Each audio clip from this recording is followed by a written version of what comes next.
ஹல்லேலூயா. உயிர்த்தெழுந்த இயேசுவின் நாமத்தில் வாழ்த்துக்கள். ஹல்லேலூயா. பக்கத்தில் பார்த்து ஒரு சிரிப்பு சிரிங்க.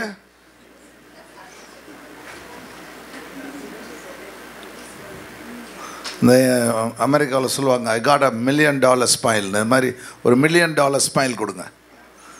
$1 மில்லியன் ஸ்மைல்னால் ஒரு 100 கோடி உங்கள் கையில் கொடுத்தா எப்படின்னு உங்களுக்கு சந்தோஷம் இருக்குமோ அது மாதிரி வாவ் அப்படின்னு சொல்லி சத்தம் போட்டு அப்படி பார்த்தோம், அப்படி சந்தோஷமாக இருக்கணும். இப்போ சபைக்கு வர்றது கர்த்தர் நம்ம கொடுத்த $1 மில்லியன் ஸ்மைல். ஹல்லேலூயா. ஆண்டவர் இந்த அருமையான காலை வேளையில் நம்ம ஆஸ்வதிக்க வல்லமை உள்ளவராக எத்தனை பேர் சந்தோஷமாக இருக்கீங்க? தேவனுடைய கரம் நம்ம இந்த அருமையான நேரத்தில் ஆஸ்வதிக்க இரக்கமுள்ளதாக இருக்குது. போன வாரத்தில் என்ன செய்தியை கொடுத்தேன்? தீர்மானித்தல், ஊக்குவித்தல், ப்ரொமோஷன், அக்ரஷன். ஓகே. நம்பிக்கையுள்ள தலைவராக எப்படி மாறுறது? ஒன்று என்ன பண்ணோம்? சால்வேஷன், ரட்சித்தல். ரெண்டாவது தீர்மானம், ரெசல்யூஷன் எடுக்கிறவங்களா இருக்கணும். மூணாவது ப்ரமோஷன், ஊக்குவிக்கிறவங்களா இருக்கணும். அப்படி பண்ணால் நாம் எல்லாவற்றையும் ஆக்கிரமித்து விடலாம். ஹல்லேலூயா. நமக்கு எதை ஆண்டவர் கொடுத்தாரோ அதை தேவன் என்ன பண்ணுவார்? பிஸ்னஸ் ஆகட்டும், வேலை ஸ்தலமாகட்டும், குடும்பமாகட்டும், நம்ம எல்லாவற்றையும் சுதந்திரித்து விடலாம். ஆக்கிரமித்தல், சுதந்திரத்தில் எல்லாம் ஒரே அக்ரஷன். சரி, ஆண்டவர் இன்றைக்கு நம்ம ஆண்டவர் கொடுத்த அருமையான வேத பகுதி, சபை எப்படி வளர்ச்சியின் பாதையில் எடுத்துக்கொண்டு செல்வது, சபையில் எது எது முக்கியம் என்பதை குறித்து நம்ம இன்றைக்கி கவனிக்க போகிறோம். ஆண்டவர் ஒரு பெரிய திட்டத்தை வச்சுருக்கிறார். என்ன திட்டம் அப்படின்னா தேவன், பிறகு ஆசாரியன் அதாவது மேய்ப்பன், பிறகு மூப்பர்கள், பிறகு ஜனங்கள். 4 காரியம் மிக முக்கியம். முதல்ல ஆண்டவர் என்ன பண்ணுறார்? தன்னுடைய இருதயத்திற்கு இருக்கத்தெல்லாம் என்ன செய்கிறாரு? யார்கிட்ட கொடுக்குறாரு? ஆசாரியன்ட்டு சொல்கிறாரு. ஆசாரியன் என்ன பண்ணுறான்? அவன் கொண்டு போயிட்டு மூப்பர்கிட்ட சொல்கிறான். மூப்பர்கள் என்ன பண்ணுறான்? சபைக்கு அதை கொடுக்கிறார்கள். அப்போ அந்த 4 காரியங்கள் மிக மிக முக்கியம். அப்போது தேவனுடைய இருதயமும் ஆசாருடைய இருதயமும் மூப்பருடைய இருதயமும் சபையுடைய விசுவாசிகள் இருதயம் ஒன்றாய் இணைக்கப்பட வேண்டும். ஹல்லேலூயா. அப்பொழுதுதான் சபை வருகையிலே எடுத்துக்கொள்ளப்படும். வருகையை கர்த்தர் சபைக்காக வைத்திருக்கிறார். நேற்று ஒரு செய்தியை நான் HLCயில் கொடுத்தேன், எப்ரோனில். அதில் என்ன செய்தினா, உபவாச ஜெபத்தில் முடிவு பரியந்த நிலைத்து நிற்பவனே ரட்சிக்கப்படுவான். அன்றைக்கி நேற்று இரவு நான் வீட்டை ஜெபிக்கும் பொழுது அந்த வசனம் என் மனசில் அப்படியே ஓடிக்கிட்டே இருந்துச்சு. என்ன, முடிவு பரியந்த நிலைத்து நிற்க வேண்டும், முடிவு பரியந்த நிலைத்து நெல் அப்படின்னு சொல்லி ஆண்டவர் என்னோடு கூட பேசினதை காமிச்சார். ஒரு தரிசனத்தை காமிச்சார். அந்த தரிசனத்தில் என்ன பண்ணால், ஒரு அருமையான நீரோடை, நிறைய ஆறுகள்லாம் அந்த அந்த நீரோடையில் சேர்ந்து பெரிய நீரோடையாக மாறி பயங்கர காட்டாற்று வெள்ளம் போல ஒரு அருவியாக மாறுது. அந்த அருவி உயரத்துலேருந்து கீழே ரொம்ப ஃபோர்ஸாக ஊற்றுது. கொஞ்சம் நேரம் கழித்து பார்த்தா அந்த அருவி பல கிளைகளாக, ரிவரெட்ஸ் அப்படியே தனித்தனி கிளைகளாக பிரிஞ்சு போயிட்டு நிறைய இடங்களை செழிப்பாக மாற்றுது. ஹல்லேலூயா. அப்போ என்ன அர்த்தம் அப்படின்னு காலையில் 4 மணிக்கு நான் கேட்கும்பொழுது ஆண்டவர் என்ன சொன்னார்?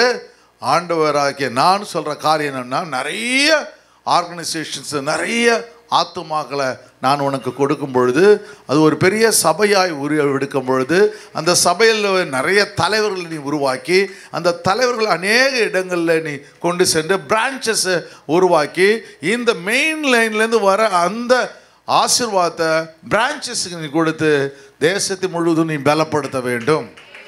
ஹல்லேலூயா.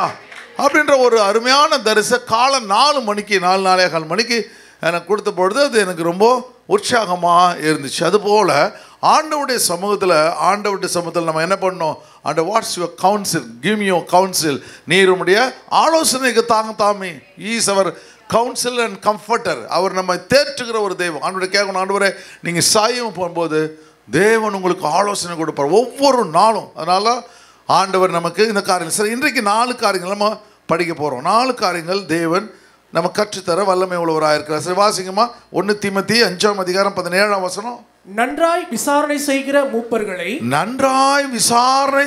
மூப்பர்களை விசேஷமாக திருவசனத்திலும் உபதேசத்திலும் பிரயாசப்படுகிறவர்களை இரட்டிப்பான கனத்திற்கு பாத்திரராக எண்ண வேண்டும். இரட்டிப்பான கனத்திற்கு பாத்திரராய் என்ன வேண்டும். சரி, ஒரு மூப்பர், ஒரு ஊழியக்காரர் சபையில் எப்படியாக செயல்பட வேண்டும் என்று ஆண்டவர் கற்றுத்தரார். இதில் 4 காரியங்களை தேவன் இந்த சாப்டரில் நம்ம கற்றுறாரு. ஒன்று, பர்பஸ் ஆஃப் செய்தியினுடைய தலைப்பு பர்பஸ் ஆஃப் சர்ச் ரெஸ்டோரேஷன், தேவாலய சீரமைப்பின் நோக்கம்.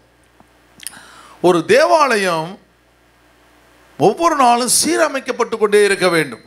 வீடை எப்படி கூட்டி பெருக்கிறீங்களோ, எப்படி பெயிண்ட் அடிக்கிறீங்களோ வீட்டுக்கு, எப்படி உங்களை நீங்கள் டெய்லி குளிச்சுட்டு புது புது ட்ரெஸ் போடுறீங்களோ, அது போல் தேவாலயம் ஒவ்வொரு முறையும் சீரமைக்கப்பட வேண்டும். சீரமைக்கப்பட வேண்டும்னா அதை நம்ம அதிகமாக கவனம் செலுத்த வேண்டும். அல்லேலூயா.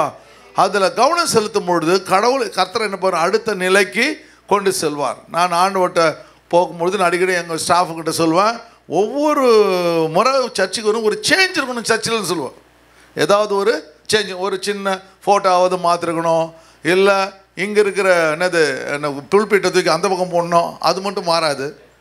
அப்போ அவங்க HLCயில் அவங்க நல்லா செய்வாங்க. அதை HLCயில் எப்படி செய்வாங்கன்னா, இங்கே இருக்கும் பொருள், அங்கெல்லாம் அந்த வசனம் காலண்டர் இருக்கும், அதை தூக்கி நீங்கள் ஒரு மாதம் கழிச்சு பின்னாடி வச்சுருவாங்க. அப்புறம் அங்கே இருக்க தூக்கி இங்கே வைப்பாங்க. அப்போ அந்த கஸ்டமருக்கு என்ன தெரியும், அவங்க தேடுவாங்க, இல்லை அங்கே இருக்குது ஒரு சேஞ்ச் ஒன்று. அது போல் நம்ம லைஃப்பில் ஒரு சேஞ்ச் இருந்தால் தான் அதில் என்ன பண்ணோம், ஒரு சர்ச் இருக்கும். சேஞ்ச் இருக்கும்போது தேடணும்னு தோணும், தேடணும் ஒரு இன்ட்ரெஸ்ட் வரும். அதனால் ஆண்டவர் அதனால் நீங்கள் போயிட்டு உங்கள் ஹஸ்பண்ட் வரும்போது எங்கேயாவது பதுங்கிக்காதீங்க, என்னை கண்டுபிடி பார்க்கலாம் அப்படின்னு சொல்லிட்டு இருக்காதீங்க. ஹைட் அண்ட் சீக்கில் இது என்ன பண்ணால் உங்களுடைய முன்னேற்றத்துக்கு ஒரு நியூ திங்ஸ் உனக்கும் ரினிவேட் ஆகும் மைண்ட். அதுக்கு தான் மிக முக்கியமானது. அதுபோல் ஆண்டவர் தேவன் எதை நம்ம ஆர்கனைசேஷன் கொடுத்தாரோ, சபையை கொடுத்தாரோ, குடும்பத்தை கொடுத்தாரோ, அதில் என்ன பண்ணணும், ஒரு சேஞ்ச். புருஷனை மாற்றத்தில் அது ஒய்ஃப் அந்த சேஞ்சு நான் சொல்ல, என்ன சேஞ்சு சொல்லனா மறுரூபம், டிரான்ஸ்ஃபர்மேஷன். நமக்குள்ள ஒரு டிரான்ஸ்ஃபர்மேஷன் வரும்பொழுது அந்த வீடு எப்பொழுதுமே சந்தோஷமாக இருக்கும். நீங்கள் உங்களை என்டர்டெய்னராக மாற்றிக்கணும். என்டர்டெய்னர்ஸ் என்ன, மற்றவங்களை சந்தோஷப்படுத்துறவர்கள். அல்லேலூயா. சிலது அப்படியே உம்முன்னு இருக்கும், அதனால் ஒன்றும் செய்ய முடியாது. ஆமாம், ஒன்றுமே செய்ய முடியாது, தள்ளிடவும் முடியாது. அதனால் என்ன பண்ணணும், ஆண்டவர் தேவன் இந்த துடுப்பு போடுறோம் பார்த்தீங்கன்னா, இது கடலில், இது போட்டில் அப்படியே போட்டுக்கிட்டே இருப்பான் பாரு. சரி, அது மாதிரி நிறைய துடுப்பு போடுறவங்க வீட்டில் இருக்கிறாங்க.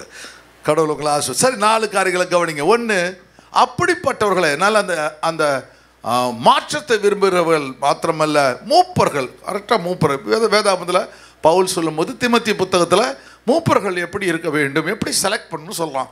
ஐடென்டிஃபிகேஷன், அடையாளம் காண வேண்டும். நல்ல தாழ்ந்து உள்ள மூப்பர்களை என்ன செய்ய வேண்டும், சபையில் அடையாளம். தாழ்ந்து மூப்பர்கள்னால் வெறும் ஆண்கள் மாத்திரமல்ல, பெண்களும் கூட. பெண்கள் மூப்பர் 50 வயசுக்கு மேலே போனால் அவர்கள் மூப்பர்கள், மெச்சூரிட்டி வரணும் அவங்களுக்கு.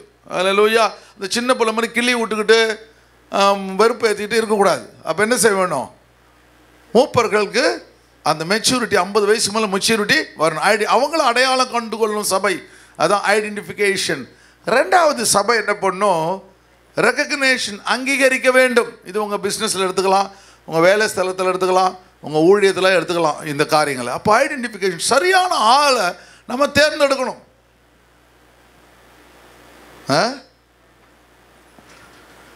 திங்க் பிஃபோர் யூ ஸ்பீக்னு சொல்லுவாங்க. Arrange your thought before you ஸ்பீக்னு சொல்லுவாங்க. நீ பேசுறதுக்கு முன்னாடி மைண்டை அரேஞ்ச் பண்ணிட்டு பேசு, அப்பொழுது கரெக்டான வார்த்தைகளை உபயோகிப்போம். அது போல் நம்ம அப்பாயின்ட் பண்ணுறதுக்கு முன்னாடி அவங்கள என்ன பண்ணணும், அடையாளம் கண்டுகொள்ள வேண்டும். தாளந்துகள் என்ன இருக்குது அப்படின்னு சொல்லி அடையாளம், ஐடென்டிஃபிகேஷன் மிக மிக முக்கியம்.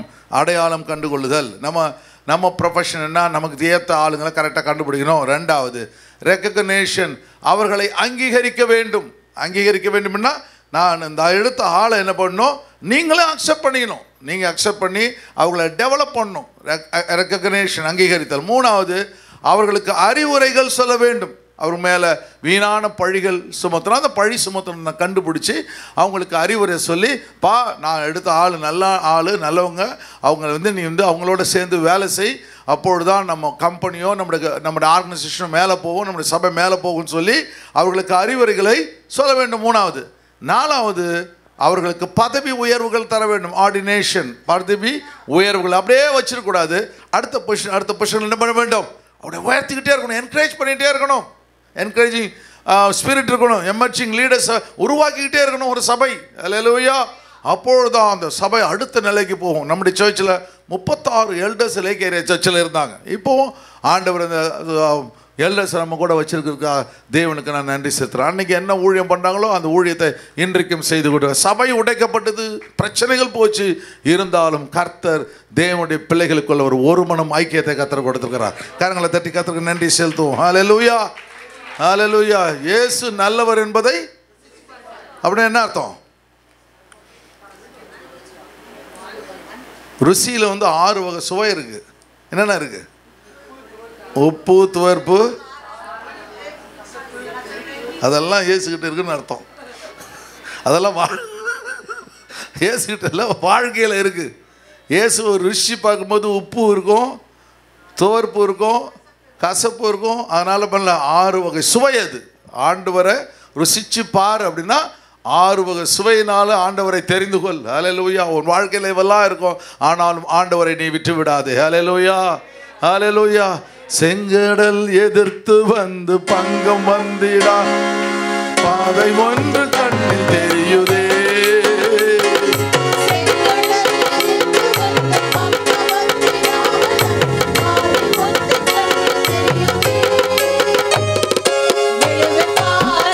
எல்லாம் சேர்ந்து பாடுங்க, எல்லாம் சேர்ந்து.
எத்தனை செங்கடல் நம்ம வாழ்க்கையில் எதிர்த்து வந்தாலும் பங்கம் வந்திடாமல் பாதுகாக்கிற ஒரு தேவன் நம்மோடு கூட இருக்கிறார். ஹல்லேலூயா. செங்கடலை குறித்து கவலைப்படாதீங்க, பார்வோன் சேனையை குறித்து கவலைப்படாதீங்க, ரதங்களை குறித்து கவலைப்படாதீங்க. உங்களை நடத்துகிற தேவனை குறித்தே உங்கள் நினைவுகள் இருக்கட்டும். ஹல்லேலூயா. அவரை நோக்கி பார்க்கிற முகங்கள் பிரகாசம் அடையும். சொல்லுங்க, அவரை நோக்கி பார்க்கிற என் முகம் பிரகாசம் அடையும். ஹல்லேலூயா. நான் செங்கடலை பார்க்க மாட்டேன், பார்வோன் சேனையை பார்க்க மாட்டேன், நான் குதிரைகளை பார்க்க மாட்டேன், ரதங்களை பார்க்க மாட்டேன், என் தேவனை நான் பார்ப்பேன். கரங்களை தட்டி கர்த்தருக்கு நன்றி செலுத்துங்க. ஹல்லேலூயா. அப்பப்போ கை தட்டினாதான் தூங்கலன்னு எங்களுக்கு தெரியும். ஹல்லேலூயா. ஆண்டவர் நம்மை ஆஸ்வதிக்க வல்லமை உள்ளவராக இருக்கிறார். சரி, இங்கே முதல்ல ஐடென்டிஃபிகேஷன், அடையாளம் கண்டுகொள்ளுது. நல்ல தாளந்து உள்ள மூப்பர்களை சபை என்ன செய்ய வேண்டும்? அடையாளம் கண்டுகொள்ள வேண்டும். தாளந்து உள்ள ஆட்களை, கிஃப்டட் டிராஃப்ட்ஸ்மேன் சொல்லுவாங்க பாருங்க, நல்ல டேலண்டட் பீப்புளை கரெக்டாக ஐடென்டிஃபை பண்ணணும். அதுதான் மிக மிக முக்கியமான ஒன்று. ஹல்லேலூயா. சில பேர் பார்த்தீங்களா, இந்த ஹோட்டல்லாம் பார்த்தீங்கன்னா அந்த ஒரு வெஜிடேரியன் ஹோட்டல்னால் அந்த சாம்பார் தான் முக்கியம். அந்த சாம்பார் வைக்கிறவன் ஒழுங்காக வச்சானா அந்த குக்கு அந்த ஹோட்டல் ஓஹோன்னு ஓடிவிடும். அந்த சாம்பாருக்கு எடுத்துட்டானா போச்சு. அதுபோல் அதை கரெக்டாக கண்டுபிடிச்சி அந்த ஓனர் பண்ணானா அந்த இண்டஸ்ட்ரி டாப். அது மாதிரி ஒவ்வொரு ஆர்கனைசேஷனுக்கும் ஒவ்வொரு சீக்ரெட்டாக கடவுள் வச்சிருக்கிறார். சபைக்கு என்ன வச்சிருக்கிறாருன்னா, மூப்பர்களை கர்த்தர் அந்த அருமையான ஒரு முக்கியமான பங்கை அந்த மூப்பர்களுக்கு தேவன் கொடுத்துருக்கிறார். அப்போ அவங்க எப்படி இருக்கணுமா? நன்றாய் விசாரணை செய்கிற மூப்பர்கள். ஹல்லேலூயா. நன்றாய் விசாரணை செய்கிற மூப்பர்கள் விசேஷமாக உபதேசத்திலும் பிரயாசப்படுகிறவர்களை இரட்டிப்பான கனத்திற்கு பாத்திரராக எண்ண வேண்டும். அப்போ எப்படி ஒரு மூப்பர்களை தேர்ந்தெடுக்கிறது சபையில் அப்படின்னா, அவங்க தான் ஒரு மேனேஜர் மாதிரி, ஒரு ஸ்டூவர்ட் மாதிரி, அவங்க உக்ரானத்தும் அவர்களை கொடுக்குது. அவங்க தான் சபையை நடத்துகிறார்கள், போதகருக்கு அடுத்த நிலையிலிருந்து கவனித்துக் கொள்வார்கள், ஒரு மேனேஜர் மாதிரி, ஸ்டூவர்ட் மாதிரி. அப்போ அவங்க என்ன செய்யணும்? அவர்கள் நன்றாய் விசாரணை செய்கிறவர்களாக இருக்க வேண்டும். ஹல்லேலூயா. அவங்க எப்படி இருக்க வேண்டும்? நன்றாய் விசாரணை செய்கிறவர்கள்னா அவர்கள் எல்லாத்தையும் நியாயமாய் நடத்துகிறவர்கள், பார்ஷியாலிட்டி பார்க்காம அவர்கள் இருக்கிறவங்களா நல்லவங்களா இருக்கணும். இந்த செல்ஃப் சென்டர்டாக இருக்கக்கூடாது, தனக்குன்னு வாழக்கூடாது. மற்றவங்களை எல்லாத்தையும் அரவணைச்சு போகிற ஒரு அருமையான இருதயம் உள்ளவர்களாய் நம்ம என்ன பண்ணணும்? மூப்பர்களை வைக்க வேண்டும்னா மேனேஜர்களை டாப் லெவலில் வைக்கணும். ஒன்று, அவர்கள் என்ன செய்ய வேண்டுமா? என்ன செய்ய வேண்டும்? ரெண்டாவது, அவர்கள் விசேஷமாக திருவசனத்திலும் உபதேசத்திலும். திருவசனம் அப்படின்னா சப்ஜெக்ட் தெரிஞ்சிருக்கணும். இந்த பைபிள் வந்து அவங்களுக்கு தெரிஞ்சிருக்கணும். இந்த பைபிள் வந்து வெளிப்படுத்த விசேஷம் எடுறான்னா அந்த வெளிப்படுத்த விசேஷம் இதை ஓல்ட் டெஸ்ட்மென்ட் தேடிட்டு இருக்கக்கூடாது. சொல்கிறாரா பாஸ்டர் அப்படின்னு தேடக்கூடாது. என்ன செய்யணும்? டக்குன்னு எடுக்கிறவங்களா இருக்கணும். மூப்பர்கள் என்ன செய்யணும்? ரெண்டாவது, முதல்ல எது வச்சுருமா? திருவசனம். இதை நல்லா படித்தவங்களா இருக்க. பார்த்தீங்களா, ஜீசஸ் அப்படியே என்ன பண்ணுறாரு? டோராவை கரெக்டாக சொல்கிறாரு. ஒவ்வொன்றுத்தையும் ஆண்டவர் என்ன சொல்கிறாரு? டோராவில் இப்படி சொல்லியிருக்க. பவுல் என்ன பண்ணான்? டோராவில் இப்படி சொல்லியிருக்க அப்படின்னு சொல்கிறான். பார்த்தீங்களா, அதுபோல் திருவசனத்தை என்ன பண்ண வேண்டும்? சரியாய் படித்தவர்களாக இருக்க வேண்டும். ரெண்டாவது, அதை படித்தாதான் அவர்கள் மற்றவர்களுக்கு கற்றுத்தர, உபதேசம் பண்ணுவது, இன்ஸ்ட்ரக்ஷன் கொடுக்க முடியும். சரியாக சப்ஜெக்ட் தெரியாமல் அவர்களால் எதையுமே செய்ய முடியாது. மூப்பர்கள் மிக மிக முக்கியமாக கருதப்படுகிறார்கள். அப்புறம் அவர்கள் பிரயாசப்படுகிறவர்களாக இருக்க வேண்டும். ஹார்ட் ஒர்க்கராக இருக்கணும். எப்படி இருக்கணும்? ஹார்ட் ஒர்க்கராக இருக்கணும். சோம்பேறிங்களை வச்சிடக்கூடாது. எல்லாம் குட்டிசாராக போயிடும். அல்லேலூயா. எங்கெங்க மேனேஜர் இருக்காங்க, இப்போ தாங்க வருவாருங்க, வந்துக்கிட்டு இருக்காருங்க, வந்துட்டுங்க. ஏங்க நேற்று என்னங்க இன்றைக்கி ஏங்க லேட்டாக வந்தீங்க? டிராஃபிக் ஜாம், அது தெரியல, முன்னாடி கிளம்ப வேண்டி தானே. என்ன செய்யணும்? அந்த சாக்கு போக்கு சொல்கிற மேனேஜர்ஸ் இருந்தால் அந்த ஆர்கனைசேஷன் உருப்படாது. ஹல்லேலூயா. 1 hour முன்னாடி நாங்கள் EWS ஆரம்பித்த புதுசில் 8:30 எங்கள் ஆஃபீஸ், 8:25 எங்களுக்கு ஆஃபீஸில் வந்து ப்ரேயரு. நான் 7:30 ஷார்ப்பாக இருப்பேன்.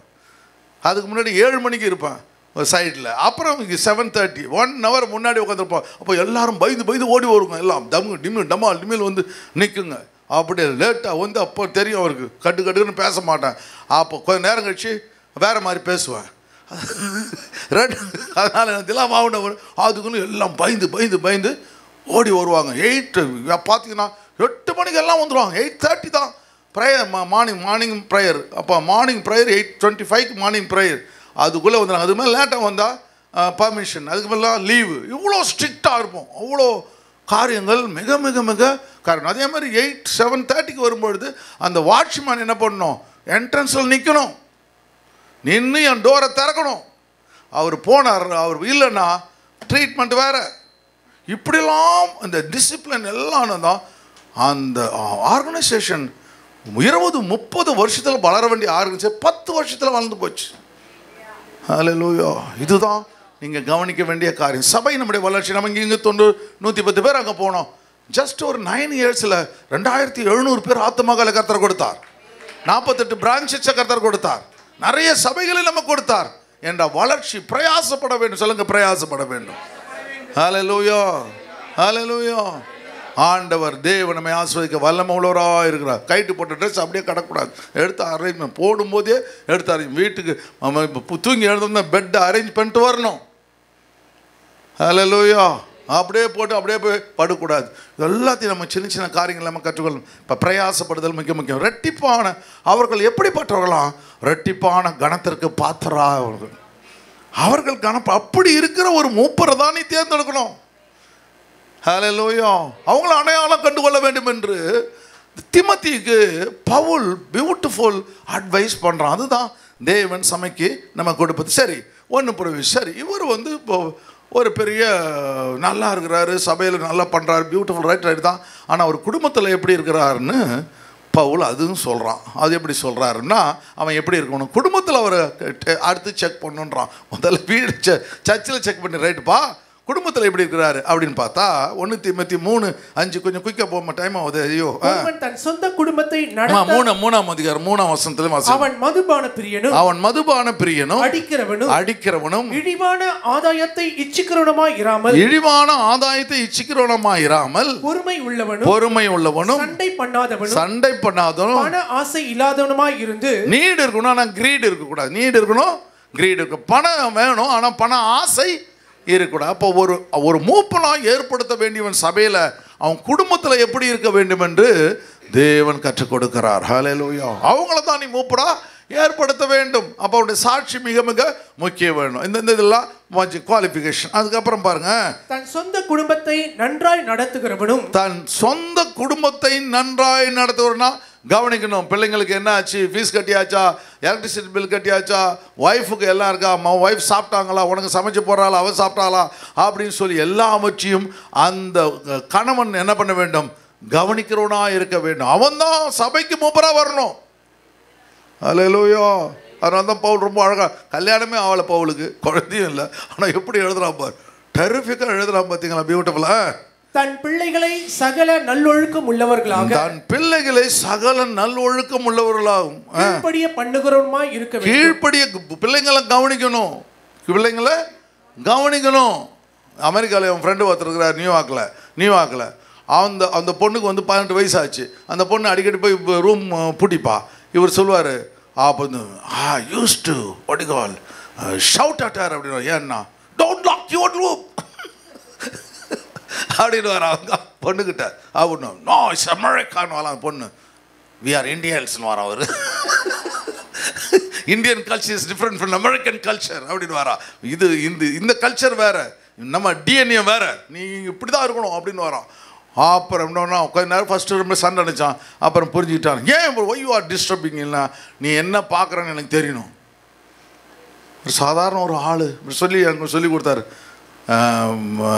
சார் என் பொண்ணை நான் அப்படி வளர்த்தேன் சார், இப்போ நல்ல நிலையில் இருக்கா சார். அவன் ஹஸ்பண்டு இந்த மாதிரி சொல்கிறான், நல்ல ஒரு ஒய்ஃப் எனக்கு கொடுத்தீங்க, நல்ல ஒய்ஃப் கொடுத்தீங்க அப்படின்னு சொல்கிறான் சார். இப்போ அவங்க ஊரில் எல்லாம் குழந்தைங்க இருக்குது, நல்லா இருக்குது சார். நான் வருஷத்துக்கு ஒரு தடவை போயிட்டு நாங்கள் எல்லாம் க்ரூஸில் போவோம் சார். அமெரிக்காவிலேருந்து வந்து லண்டனுக்கு க்ரூஸில் போவோம் சார். அதெல்லாம் செலவு நானே ஏற்றுப்பேன் சார் அப்படின்னு அவர் சொல்கிறாரு பாருங்கள். அதுபோல் அந்த காரியங்கள் மிக மிக முக்கியம். பிள்ளைகளை என்ன பண்ண வேண்டுமா, எல்லாம் நல்லொழுக்கம் உள்ள கீழ்ப்படிய பண்ணுவா இருக்க வேண்டுமா. ஒருவன் தன் சொந்த குடும்பத்தை நடத்த அறியாது இருந்தால் தேவனுடைய சபையை எப்படிப்பா நடத்த முடியும்? அல்லேலூயா. அப்போ அங்கே அவன் சாட்சி முக்கியம், அப்புறம் தான் இங்கே சாட்சி முக்கியமாக இருக்கும். அப்படிப்பட்டவனை நீ என்ன பண்ண, தேர்ந்தெடு தீமோத்தேயு. ஒரு சபையில் போடும் பொழுது எல்லாம் கவனித்து ஒரு ஆளை போடு அப்படின்னு சொல்லி அவன் சொல்கிறான்.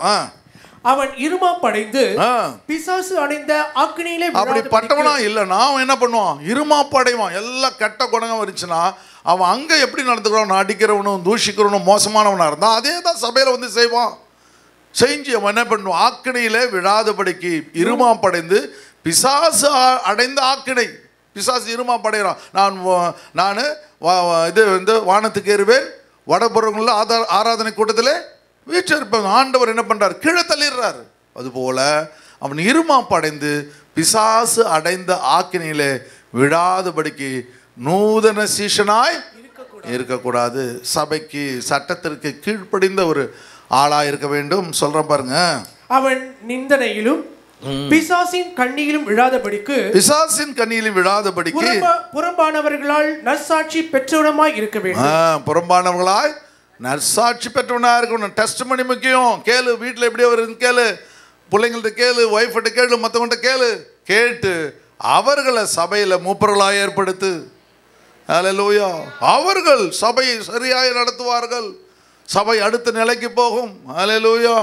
தேவனுடைய திட்டங்கள் தயவுகள் நம்ம மேலே கர்த்தர் என்ன பண்ணுறாரு, வைத்திருக்கிறார். அல்லேலூயா.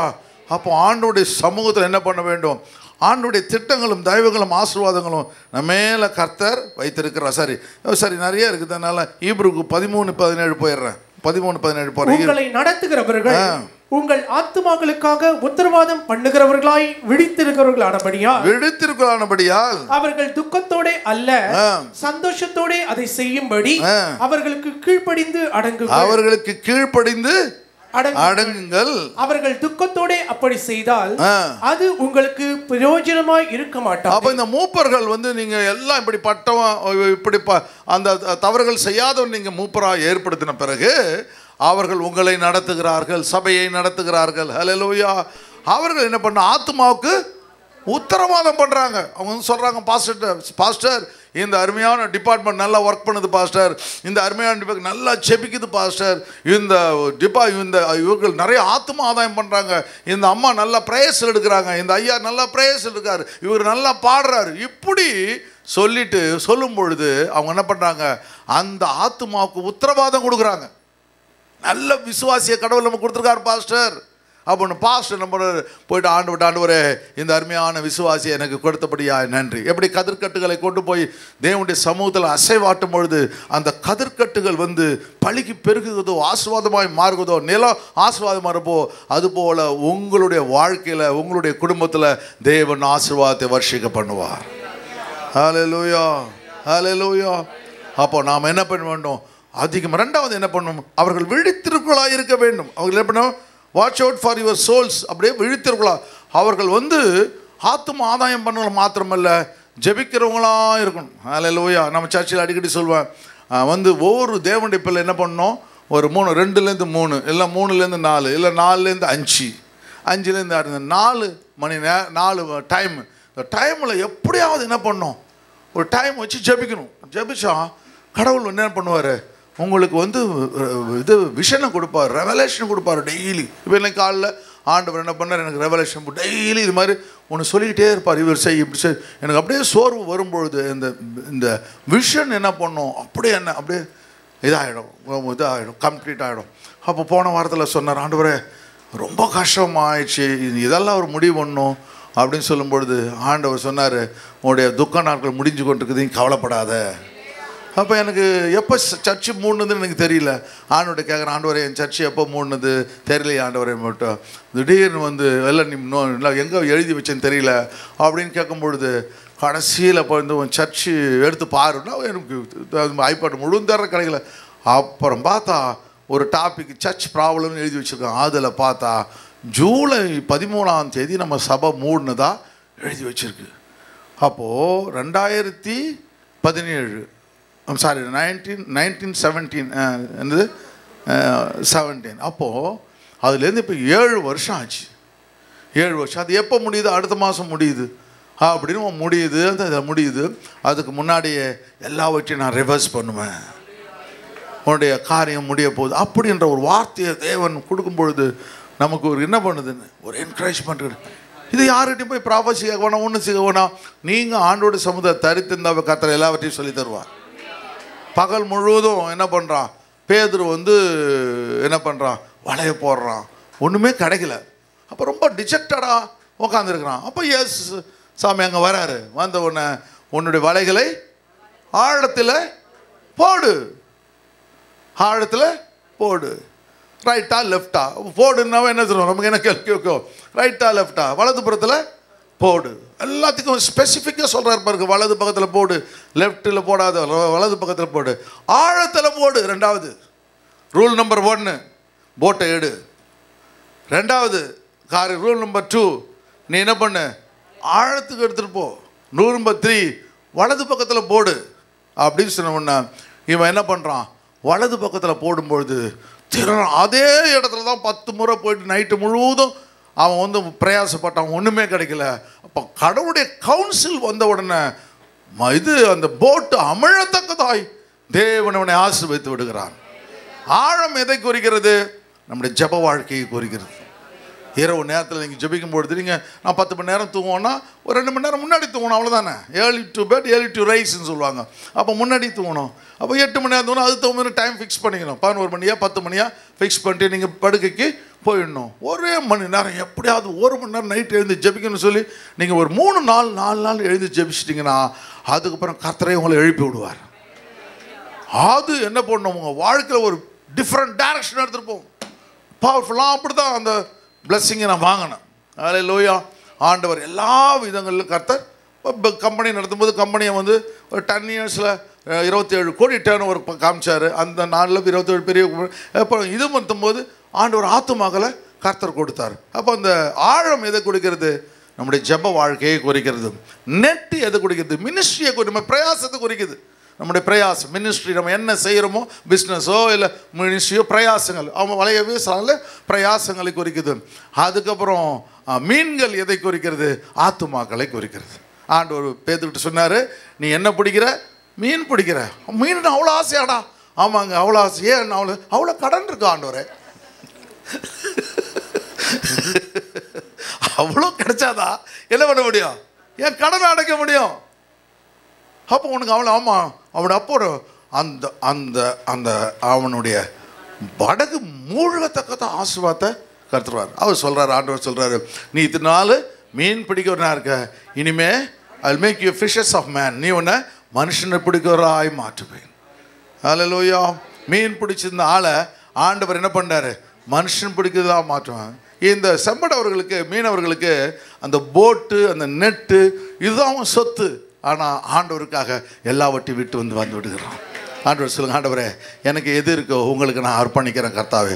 உம்முடைய கரம் என்னோடு கூட இருக்கிறது ஆண்டவரே. உம்முடைய தயவு என்னோடு கூட இருக்கிற ஆண்டவரே. நான் ஒரு நாளும் தோல்வி அடைவதில்லை ஆண்டவரே. ஒரு நாளும் நான் தோற்று போவதில்லை ஆண்டவரே. ஒரு நாளும் மனம் சோர்வு அடைவதில்லை ஆண்டவரே. என்னை ஆண்டவரே அப்படி பேதுருடைய படகு நிரம்பினதோ அதுபோல என்னுடைய பேங்க் அக்கௌண்ட்லேருந்து என்னுடைய ஆசீர்வாதங்கள் நிரம்பத்தக்கதாக ஒரு ஆசீர்வாதத்தை அனுப்பும். கரங்களை தட்டி கற்றுக்க நன்றி செலுத்துங்க. அப்போ இவ்விழித்திருக்கிறவர்களாக இருக்க வேண்டுமா? பிறகு என்ன சொல்றாரு? அவர்கள் துக்கத்தோட அல்ல, அவர் சந்தோஷத்தோட அதை செய்யும்படி அவர்களுக்கு கீழ்ப்படிந்து அடங்குங்கள். அவர்களுக்கு கீழ்ப்படிந்து அடங்குங்கள். ஹல்லேலூயா. ஆண்டவர் என்ன செய்றாரு? அநேக காரியங்களை தேவன் சொல்லி தருகிறத பார்க்க முடியுது. அதற்காக சொல்றேன், 18ஆம் வசனத்துல பரம்பரை, எங்களுக்காகவும் வேண்டிக் கொள்ளுங்கள். எங்களுக்காக வேண்டிக் கொள்ளுங்கள். நாங்கள் நல் மனசாட்சி உள்ளவர்களாய் எல்லாவற்றிலும் யோக்கியமாய் நடக்க விரும்புகிறோம் என்று நிச்சயித்திருக்கிறோம். எங்களுக்காக வேண்டிக் கொள்ளுங்க.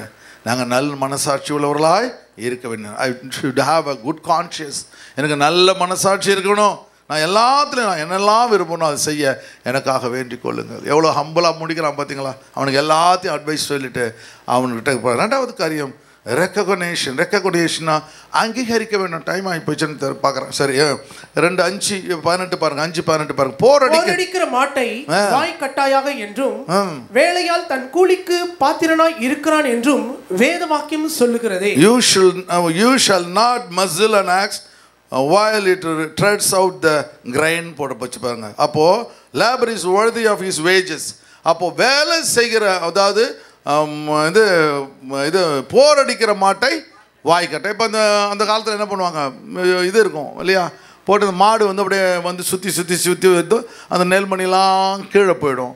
அப்போ நெல்மணி கீழே போகும்போது இந்த மாடு அப்படியே போகும்போது அது கொஞ்சம் கொஞ்சமாக சாப்பிட்டுட்டே போகும் பாருங்க. அதுக்கு பசி என்னைக்கு சாப்பாடு போடுப்பான்னு தெரியலையே அப்படின்னு சொல்லிட்டு கொஞ்சம் கொஞ்சம் சாப்பிட்டுக்கிட்டே போவோம். அந்த ஒஜமானம் ஏய் சாப்பிடாத. அப்போ அது என்ன நினைக்கும்? ஏன்பா உனக்கு இருக்கிற அந்த நெல்மணியெல்லாம் நான் கொடுக்கத்தாண்டா நான் மிதிக்கிறேன்ப்பா, அதனால் வெறும் வைக்கல தானே சாப்பிட்றேன், அது கூட சாப்பிடக்கூடாதா என்ன? தவறு இல்லையே. பவுல் சொல்கிறான், தவறு இல்லை. அதுபோல் ஊழியம் செய்கிற மூப்பர்களுக்கு ஒரு வருமானம் இருக்காது. ஒரு லெவலுக்கு ஆயிடுறாங்க. அவங்களுக்கு சில பேருக்கு ப்ராவிடென்ட் ஃபண்ட் வரும், சில பேர் ஃபிக்ஸரில் போட்டிருப்பான், சில பேர் சேர்த்து வச்சுருப்பான். நிறைய பேர் விதவைகள் பார்த்திங்கன்னா அவங்கள சப்போர்ட் பண்ணுறதுக்கு யாருமே இல்லை.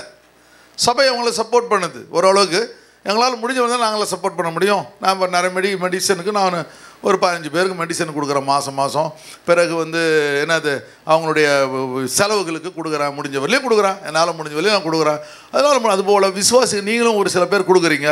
இப்போ இந்த தவறு இல்லை, அதை நீங்கள் சப்போர்ட் பண்ணுறதுல ஆண்டவர் என்ன சொல்கிறாரு? ஊழியம் செய்கிற மூப்பர்களே தவறு இல்லை, அவர் வாயை கட்டாது, நீ நான் எடுக்கிற பிச்சை எடுக்கிறதுக்காக சர்ச்சுக்கு வர அப்படின்னு சொல்லி அந்த ஏழைகளை நம்ம என்ன சொல்லக்கூடாது? மனமடிவாய் பேசக்கூடாது. ஹல்லேலூயா. அவர்களை போஷிப்பதற்காக தான் கர்த்தர் உன்னை உயர்த்தி ஆசீர்வதித்து வைத்திருக்கிறார். உனக்கு ஏன் ஆசீர்வாதம்? அவர்களை ஆசீர்வதிப்பதற்கு. Why God blessed you to bless others? மற்றவங்களை ஆசீர்வதிக்கத்தான் உனக்கு ஆசீர்வாதம். உனக்கு ஆசீர்வாதம் கொடுக்கறதே மற்றவர்களை ஆசீர்வதிப்பதற்கு. சொல்லுங்க, எனக்கு ஆண்டவர் ஆசீர்வாதம் கொடுக்கறதே மற்றவர்களை ஆசீர்வதிப்பதற்கு. ஹல்லேலூயா. என்னை ஆண்டவர் ஆசீர்வதிக்க நானும் தாராளமாய் கொடுத்து கொண்டே இருப்பேன். என் ஆசீர்வாதத்தை பிசாசு ஒரு நாள் தடை செய்ய முடியாது. நான் கொடுப்பதையும் பிசாசு தடை செய்ய முடியாது. கர்த்தர் என்னை ஆசீர்வதித்திருக்கிறார். ஹல்லேலூயா, ஹல்லேலூயா. அதனால் அதில் ஒரு நாளும் நம்ம என்ன செய்யக்கூடாது? குறைவுபடாது. வேலைக்காரன் தன் கூலிக்கு பாத்திரனாக இருக்கிறான். அது கோட் பண்ணுறான் பவுல் திமத்திக்கு தெரியாது. அப்போ தான் அவன் யங்கு ப்ரீச்சரு, யங்கு பாஸ்டரு, அவனுக்கு தெரியாது. அப்போ டோராவிலேருந்து எடுத்து காமிக்கிறான். டியூட்ராமில் என்ன சொல்லுன்னு காமிக்கிறான் பாருங்க. 25:4 போர் அடிக்கிற மாட்டை வாய் கட்டாயாக. போர் அடிக்கிற மாட்டை டோராவில் எழுதியிருக்குதப்பா, அதான் நான் சொல்கிறேன். அப்போ இந்த டாக்டரினை என்ன பண்ணுது, மாற்றக்கூடாது. சொல்லுங்க டாக்டரினை. இப்போ 6000 வருஷங்கள் டாக்டரினை கடவுள் நம்ம கரங்களில் கொடுத்துருக்கிறார். அதில் இப்போ புது சபைகள் என்ன பண்ணுது, அதை எல்லாம் புதுசாக வர ஜென்ரேஷன் பாஸ்டர்ஸ் ஊழியக்காரர்கள் அதை மாற்றி போடுகிறார்கள். அதை என்ன செய்யக்கூடாது, மாற்றக்கூடாது. ரொம்ப ரொம்ப கேர்ஃபுல்லாக இருக்கணும். டாக்டரின் ரொம்ப ரொம்ப இம்பார்ட்டன்ட். அதை மாற்றக்கூடாது. அப்படிப்பட்ட சபைகளுக்கு தான் நீங்கள் செல்ல வேண்டும். தவறாக போய் மாட்டிக்கூடாது. நல்ல அவனுக்கு எதுதான் வேணும்னு சொல்லிட்டு எல்லாம் இப்போ நான் போன வாரங்களில் சொல்லியிருந்தேன். இப்போல்லாம் சர்ச்சில் ஒயிட் பெயிண்ட் போச்சு, கருப்பு பெயிண்ட் வந்துச்சு. இப்போல்லாம் எல்லாம் கருப்பு பெயிண்ட் வந்துச்சு, ஃபுல்லாக டான்ஸ் ஆகி போச்சு. டங் ஜங் ஜங் ஜங்னு லைட் அமைச்சு போட்டு பாஸ்டர் டான்ஸர் கூட எல்லாம் சேர்ந்து டான்ஸ் ஆடுதுங்க. இதெல்லாம் ரொம்ப மோசமாக போயிடுச்சு. அதனால் we have to be very careful. நம்ம சபை அப்படி பண்ண முடியாது. எப்போவுமே நம்ம என்ன செய்யணும், இந்த வேதாகமத்தை ஃபாலோ பண்ண. நமக்குன்னு ஒரு டிசிப்ளின், நமக்குன்னு ஒரு கல்ச்சர் கர்த்தர் வச்சுக்கிறார். அந்த கல்ச்சரில் தான் நம்ம போய் ஆகணும். அதில் நீங்கள் எவ்வளோ ஆசீர்வாதம் வாங்கினாலும் கல்ச்சரை மாற்றக்கூடாது. அமெரிக்கா போனால் கூட இந்த இட்லி தோசைக்கு அலையிறான் பாரு. ரசம் சோறு இருக்குது பாஸ்டர், எங்கள் வீட்டுக்கு வந்தால் ரசம் சோறு கொடுக்கும் பாஸ்டர் அப்படின்னு பாருங்க. இல்லையா, அது போல் ஜெர்மனி போனாலும் அங்கே போனாலும் அந்த ரசம் சோறை மறக்க முடியல, அந்த இட்லி தோசை சாம்பாரை மறக்க முடியல பாருங்க. அதான் கல்ச்சர். அதுபோல் நமக்கு ஒரு கல்ச்சர் இருக்கணும். அல்லேலூயா. வீடை மாற்றுருவான், காரை மாற்றுருவான், எல்லாம் மாற்றுருவான், ஆனால் கல்ச்சரை மாற்ற முடியாது. அதுபோல் நம்ம கல்ச்சர் ஒரு நாளும் மாறக்கூடாது. சொல்லுங்கள், என் கல்ச்சரை நான் ஒரு நாளும் மாற்றிக்க மாட்டேன். என் பிள்ளை தேவனை சேவிப்பார்கள், என் பிள்ளைகள் தேவனை ஆராதிப்பார்கள், என் பிள்ளைகள் தேவனுடைய பிள்ளைகள் என சொல்லுவாப்படுவார்கள். அல்லேலூயா. என் பிள்ளைகள் ஒரு நாளும் தேவனை விட்டு விலகி செல்ல மாட்டார்கள். அல்லேலூயா. என் பிள்ளைகள் சபையை நேசிக்கிற பிள்ளைகளாக இருப்பார்கள், வேதாகமத்தை நேசிக்கிற பிள்ளைகளாக இருப்பார்கள். அப்படின்னு சொல்லி ஜெபிக்க ஜெபிக்க ஜெபிக்க ஆண்டவர் அப்படியே மாற்றுவார். நான் ஒரு காரியத்தை சொல்லுது. எங்கள் அம்மா அந்த நாட்களில் நாங்கள் சின்ன வயசில் 3 வயசு 4 வயசு இருக்கும்போது, அப்போ வந்து எங்கள் அம்மா என்ன பண்ணுவாங்க, நைட்டு ஃபுல்லாக அவங்க நைட்டு வந்து ஜெபம் பண்ணுவாங்க பயங்கரமாக. ஜெபம் பண்ணும்பொழுது நாங்கள் வந்து தூக்கத்திலேயே ஜெபம் பண்ணியிருப்போம். எழுந்துருன்னு அப்படியே உட்கார வச்சு ஜெபம் பண்ணுவாங்க. கொஞ்ச நேரம் கழிச்சு இந்த பக்கம் நான் படுத்துப்போம், அந்த பக்கம் என் தம்பி படுத்துப்போம். அதுக்கப்புறம் தான் சின்ன தம்பி வந்தான். அப்போ 2 பேர் நானும் தாமஸ் பார்த்துப்போம். அப்போ 2 பேர் ஜெபம் நின்று தள்ள கையில் வச்சு ஜெயிச்சுட்டு இருப்பாங்க. அதுக்கப்புறம் எங்கள் அப்பா 11 மணி 12 மணிக்கு அவர் வருவார். அவருக்கு நேரம்லாம் தெரியாது, அதனால் அவர் இன்ஸ்பெக்டர், அதனால் லேட்டாக வருவார். அந்த லேட்டாக வர வரையிலும் அவன் ஜெபம் பண்ணினே இருப்பாங்க பாருங்கள். ஏன்னா சாப்பாடு போடணும்ல. இந்த காலத்து மனுஷன் மாதிரிலாம் இருக்குது, சாப்பிட்டு போடலாம் சொல்ல முடியாது அப்போல்லாம். ஆமாம், விறகு கட்டை தான். அந்த காலத்தெல்லாம் பயங்கரம். லேடிஸ் ரொம்ப பயப்படுவாங்க. அப்படி டமால் டிமில்னு அது போட்டு ஓடி போய் அப்போ நைட்டு வந்து உடனே போய்ட்டு எல்லாத்தையும் எடுத்து வச்சு அவங்க சாப்பிட வைக்கணும். அதோட கல்ச்சர்லாம் இருந்துச்சு. அது தலையெல்லாம் இலையில தான் சாப்பிடலாம். அதெல்லாம் இப்போ மாறி போச்சு. அது எப்படி சாப்பிடுமோ அதெல்லாம் இப்போ மாறி போச்சு. அதெல்லாம் பரவாயில்ல. அப்போ அதெல்லாம் சாப்பாடு போடணும். அதுக்காக உட்காந்துருப்பாங்க பாருங்க, அதுக்காக ஜபிச்சுட்டு இருப்பாங்க. அந்த ஜப ஆவி தான் கர்த்தரை எங்கள் மேலே ஊற்றினார். அல்லேலூயா. அது நம்மளை அறியாமலே அந்த நைட்டில் எழுந்து ஜெபிக்க 2 மணி 3 மணி 4 மணி எழுந்து ஜெபிக்கிற அந்த ஜெபம் இன்னும் பாருங்கள், அது தூக்கங்கெல்லாம் மறந்து போயிடும். அதனால ரொட்டீன் வேலையும் கிடையாது. கரெக்டாக 7:30 ஆஃபீஸில் 7:30, 8னா 8 மாறவே மாறாது. என்ன நடந்தாலும் அவருடைய வேலை அவருக்கு, நம்முடைய வேலை நமக்கு. கர்த்தரை ஆஸ்வதிப்பார். கரங்களை தட்டி கர்த்தரை சொல்லுங்க. அல்லேலூயா. இப்போ 2வது காரியம், நம்ம அநேக காரியங்களை கர்த்தரை அங்கே கற்றுத்தருகிறத பார்க்க முடியுது. அல்லேலூயா. அல்லேலூயா. பரிசுத்த ஆவியானுடைய வல்லமையான அபிஷேகத்தையும் தேவனுடைய தயவுகளையும் கர்த்தர் நமக்கு என்று வைத்து 1 கொரிந்தியர் நிறையா இருக்குதே. சரி, நான் போயிடுறோமா? அல்லேலூயா. சரி, டியூட்ரானமி 24:14-15 மட்டும் வாசிங்க டக்குன்னு. அவன் வேலை 14, உன் சகோதரி உன் தேசத்து வாசல் எண்ணீரும் ஏழையும் எளிமை கூலிக்காரனையும் ஒடுக்காயாக. அந்த பாருங்க, உன் சகோதரிலும் உன் தேசத்தின் வாசல்களிலும் உள்ள அந்நியரும், ஸ்ட்ரேஞ்சர் இல்லையா, ஏழை, ரொம்ப புவர் பீப்புள், எளிமையான கூலிக்காரனை ஒடுக்காயாக. அவனை வந்து முடிவாக பேசக்கூடாது. வேலை செய்த நாளிலே தானே அவன் வேலை செய்த நாளில் தானே பொழுது போகும் முன்னே அவன் கூலியை அவனுக்கு கொடுத்து விட வேண்டும். அவன் கூலியை கொடுத்து, சேலரியை வந்து ஒரு நாள் என்ன பண்ண முடியாது, எடுத்துக்கொள்ளக்கூடாது அப்படின்னு சொல்றாரு. அவன் ஏழையும் அதின்மேல் அவளுமாய் இருக்கிறான். அவன் ஏழையுமா இருக்கான். அவனுக்கு அதுதான் ஒரு நாளைக்கு அவன் கூலி வாங்கினதான். அதான் நம்ம என்ன பண்ண முடியாது, நமக்கு இருக்கும் பொழுது அதை என்ன செய்யக்கூடாது, கொடுக்காம இருக்கக்கூடாது, சீட் பண்ணக்கூடாது அப்படின்னு அர்த்தம். ஏழையும் அதன் மேல் ஆவலம், ஐயோ அது இருந்தால் தான் அவன் லைஃப், அதை நீ எடுத்துக்க ட்ரை பண்ணாத, என்ன அழகாக சொல்லித்தர்றாரு பாருங்க. அதை கொடாவிட்டால், அவர் கொடாவிட்டால் அவன் உன்னை குறித்து கர்த்தரை நோக்கி முறையிடுவான். அவன் உன்னை குறித்து என்கிட்ட வந்து அழுவான், என் கூலியை ஏமாத்திட்டாப்பா சார் அப்படின்னு அழுவான். ஆண்டவரே அப்படின்னு அழுதானா, அது உனக்கு பாவமா இருக்கும், அது உனக்கு பாவமா இருக்கும். அதனால தேவனுடைய பிள்ளைகள் என்ன செய்யக்கூடாது, மற்றவுடைய வேஜஸ் நம்ம எடுத்துக்கொள்ளவே கூடாது. அதில் நம்ம கேர்ஃபுல்லாக இருக்கணும்னு சொல்லி பவுல் சொல்லித்தர்றான். சரி, மூன்றாவது காரியம் இன்ஸ்ட்ரக்ஷன் முடிச்சிடலாம். இன்ஸ்ட்ரக்ஷன் பாருங்க, அறிவுரை செய்தல். சீக்கிரமா 1 தீமோத்தேயு 5. மூப்பனானவனுக்கு விரோதமாக ஒருவன் செய்யும் பிராதை 2-3 சாட்சிகள் இல்லாமல் ஏற்றுக்கொள்ளக்கூடாது. நீ ஏற்றுக்கொள்ளக்கூடாது. மற்றவர்களுக்கு பயம் உண்டாகும்படி பாவம் செய்தவர்களை எல்லாருக்கும் முன்பாக கடிந்து கொள். இப்போ ஒரு ஆள் இருக்கான், அவனே நீ ஒரு மேனேஜராக போட்ட, இல்லை மூப்பராக இருக்கிறாரு, இல்லை நீ வந்து ஒரு டாப் லெவலில் வச்சுருக்க சிஇஓ வச்சுருக்கீங்க, அவங்க என்ன பண்ணக்கூடாது, அவங்கள என்ன செய்யக்கூடாது, அவங்களை பற்றி ஒரு பயங்கரமான ஒரு கம்ப்ளைண்ட் வருது, அக்வசிஷன் வருது, இது மாதிரி இப்படி செஞ்சுட்டாருங்க, அப்படியா அப்படின்னு பண்ணக்கூடாது. ஒன்று வெயிட் அப்படி சொல்லிட்டு 3 சாட்சியை கவனிக்கணும். யார் சொன்னான்னா அவன்கிட்ட சொல், நீ தானே அவனை சொல்ல, நீ ஒரு சாட்சி, நீ இரு, இப்படி இரு அப்படின்னா. இல்லை நான் சொன்னது யார்கிட்ட சொல்லாது, அது இந்த கதைலாம் வேணாம், இந்த கதைலாம் எங்கே வேணாம், நீ சொல்லிட்ட அவரை பற்றி, நான் அப்பாயின்ட் பண்ண அவரை சொல்லிட்டேன், அப்போது நான் என்ன பண்ணுறேன், நீ சொன்னது உண்மையாக போய் நான் கவனிக்கணும்ல, அப்போது என்ன பண்ணணும், அவரை பற்றி மற்றவங்ககிட்ட, அவர் யார் க்ளோஸ் ஃப்ரெண்டோ இல்லை ஹஸ்பண்டோ, மனைவியோ இல்லை ஹஸ்பண்டோ, அவர்கிட்ட கேட்கணும். 2வது சாட்சி. 3வது என்ன பண்ணணும், இன்னும் ஒரு ஆளை கேட்கணும். கேட்டு 3 பேரை கொண்டு வந்து அவர் உண்மையாலுமே செஞ்சாருன்னா அவரை தண்டிக்கணும், இல்லைன்னு மஞ்சுனா இவனை தண்டிக்கணும். யார் அநியாயமாக சொல்ல பாரு, இவ்வளோ அழகாக சொல்லி கொடுக்குறாரு பாரு. அவனை என்ன சொல்ல, சும்மா தண்டிக்கூடாதான், எல்லாரும் முன்னாடி நிற்க வச்சு வாங்கலாம், ஸ்டாஃபுங்கெல்லாம் வாங்க, இவர் வந்து இவரை பற்றி சொன்னார், அநியாயமாக பொய் சொல்லிட்டாரு அப்படி சொல்லி எல்லாருக்கும் நான் சொல்கிறேன் பாருங்க, மற்றவர்களுக்கு முன்பாக பயம் உண்டாகும்படி பாவம் செய்தவர்களை எல்லோருக்கும் முன்பாக கடிந்து கொள், ரெபியூக் ஹிம் அப்படின்றார். அவன் எல்லாம் திருப்பி அவன் செய்ய மாட்டான், அநியாயமாக ஒருத்த மேலே பழி சொல்ல மாட்டான், கோல் சொல்ல மாட்டான், அநியாயத்தை நடக்குதுன்னு சொல்ல மாட்டான். இனிமே அந்த காரியம் சபையில் நடக்காது, ஆர்கனைசேஷன் நடக்காது, அதனால் அதை விட்டுறாத, அதை கரெக்டாக செய். என்ன பியூட்டிஃபுல்லாக சொல்லித்தரான் பாருங்க. அந்த காரியங்களை ஆண்டவர் தேவன் அது வந்து டியூட்ரானமி 19:15 ஆண்டவர் சொல்லியிருக்காரு, டோராவில் சொல்லியிருக்காரு, இப்படிலாம் செய்யணும்னு சொல்லியிருக்காரு. அது 15 நீங்கள் வீட்டில் போய் வாசிக்க டைம் ஆகிடுச்சு. அப்போ அந்த காரியங்கள் அப்போவே பவுல் என்ன பண்ணுறான், அதை எடுத்து கரெக்டாக வந்து திமோத்தேயுக்கு டீச் பண்ணுறான். நம்ம பேசுகிற வார்த்தைகள், ஒரு போதகனாகட்டும் ஊழியக்காரனும் பேசுகிற வார்த்தைகள் இந்த வேதாகமத்தில் இருக்க வேண்டும். அது நியூ டெஸ்டமென்ட்ல மாத்திரமல்ல, ஓல்ட் டெஸ்டமென்ட்லயும் இருக்க வேண்டும். ஹல்லேலூயா.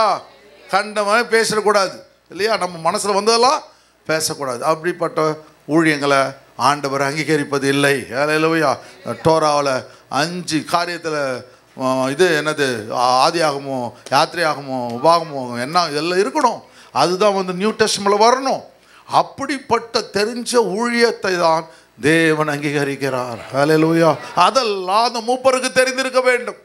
இப்போ விசாரணை செய்யும்பொழுது சரியான நிதானிக்கிறவனா, பார்ஷியாலிட்டி பார்க்குறவனா இருக்கக்கூடாது, செல்ஃப் சென்டர்டாக இருக்கக்கூடாது. அதெல்லாம் அழகாக அவன் சொல்லித்தர்றதை பார்க்க போகணும். அப்போது ஆண்டவருடைய அதே போல் பார்த்தீங்களா, அந்த வந்து நாபோத்து என்ன பண்ணுறான், நாபோத்து வயல் என்ன பண்ணுறான், ஆகப்படுத்துக்க பிளான் பண்ணுறான். பொண்ணு அவன் ஒய்ஃப்கிட்ட வந்து அழறான், கவலைப்படாத, ஒரு 3 சாட்சியை நம்ம வைப்போம். அந்த 3 சாட்சி என்ன சொல்லணும்னா, ஒரு இந்த இவன் ராஜாவை தூஷித்தான், அதனால்